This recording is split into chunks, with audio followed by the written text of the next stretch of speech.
The title of my story is The Donnellys, an Irish family in Greenock.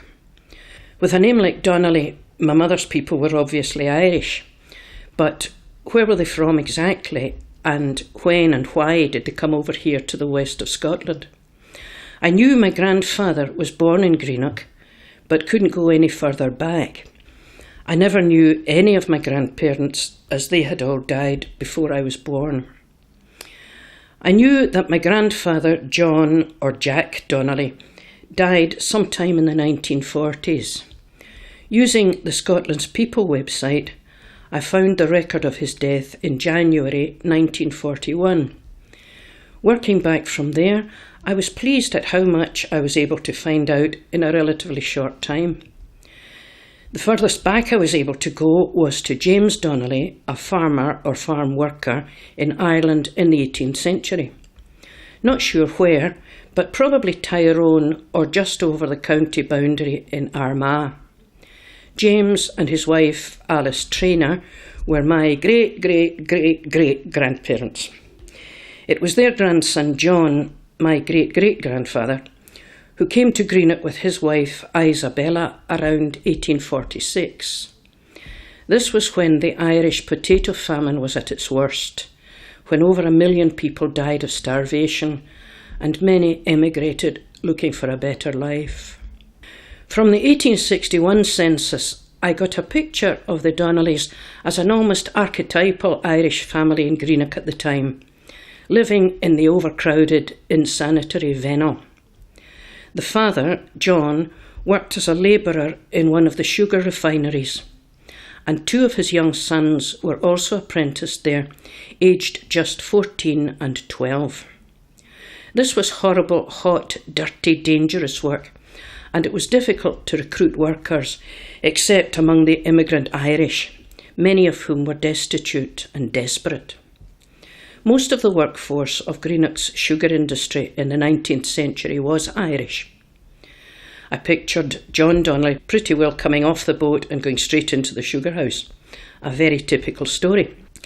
The oldest Donnelly boy, James, was blind. This seemed to chime with the fact that childhood blindness was common in Ireland at the time of the famine. Blindness caused by malnutrition and vitamin deficiency. Again, a very typical story. Then I accessed the previous census for 1851, just a few years after the family arrived in Greenock, and the picture changed dramatically.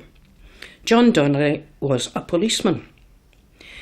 Entries in the post office directories show that he served from at least 1849 to 1852. Then there is a gap until he appears again in 1855 and subsequently as a sugar worker. But is this the same John Donnelly? I think so, because of the correspondence in dates and names on census forms. In these years, he and his family moved around, from Tobago Street to Charles Street to Wellington Street. So why did he leave the police force and become a sugar house labourer? Unfortunately, the records of Greenock Borough Police don't go back so far, but I have a theory. At this period, the burning political issue was the question of Home Rule for Ireland. There were strong feelings on either side, and there was a certain amount of hostility towards the Irish in Scotland, particularly Irish Catholics. One night, just after Christmas 1852, a riot broke out in Greenock. A hostile crowd gathered outside the Mechanics' Institute in Sir Michael Street, where St Patrick's Band was giving a concert. The mob fought with police, who were showered with stones and other missiles, and according to the Greenock Advertiser, one of the policemen got himself seriously hurt in the face, being knocked down by a stone. The newspaper doesn't name him, but I wonder if the unfortunate policeman could have been John Donnelly. Was this the reason he left the police just at this time and took a job as a labourer in the sugar house, moving to the Venel with his growing family? Then I had another surprise.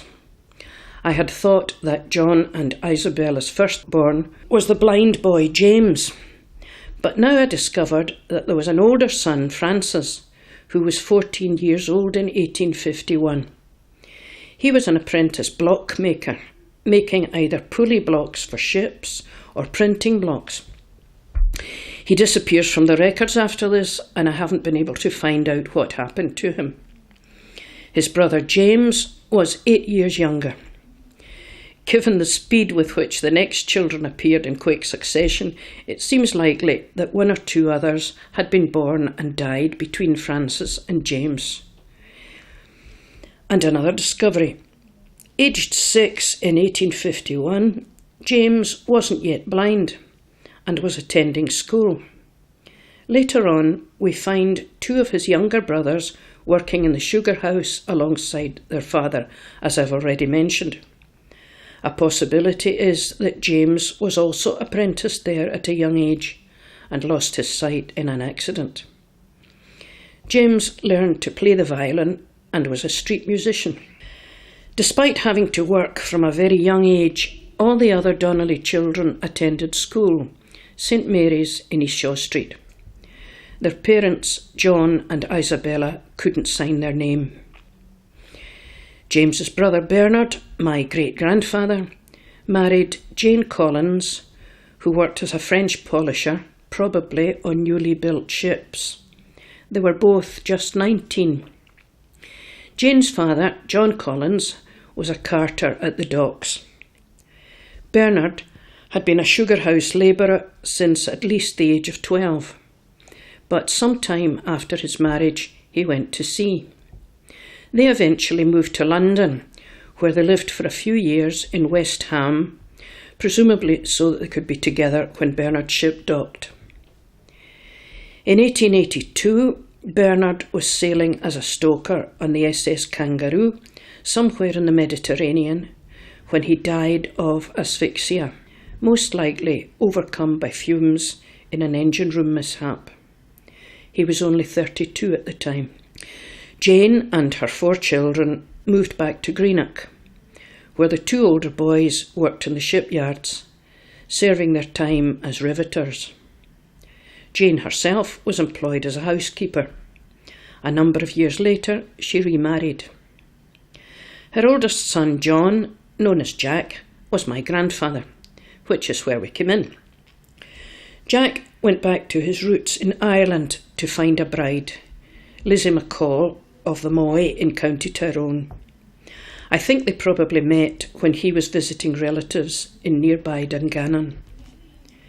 Lizzie's father, David, was coachman to the local gentry, and her mother, Sarah, was a sewing maid in the big house. Lizzie also worked there, helping her mother, and was a competent seamstress in her own right. The little oil painting which hangs in my hallway was a wedding gift from her ladyship, Lady Nora. My Auntie Nora was called after her. Jack and Lizzie married in Ireland on the 3rd of January 1898. They settled in Clydebank, where there was plenty of work to be found in John Brown's shipyard. But Jack then built up his own business, dealing in second-hand furniture and later in antiques. Jack and Lizzie had a family of 8, one of whom was my mother. The family came back to Greenock, where after a couple of moves they finally settled in the flat where I still live. My mother grew up and married Jackie Dunlop, but that is a whole other story.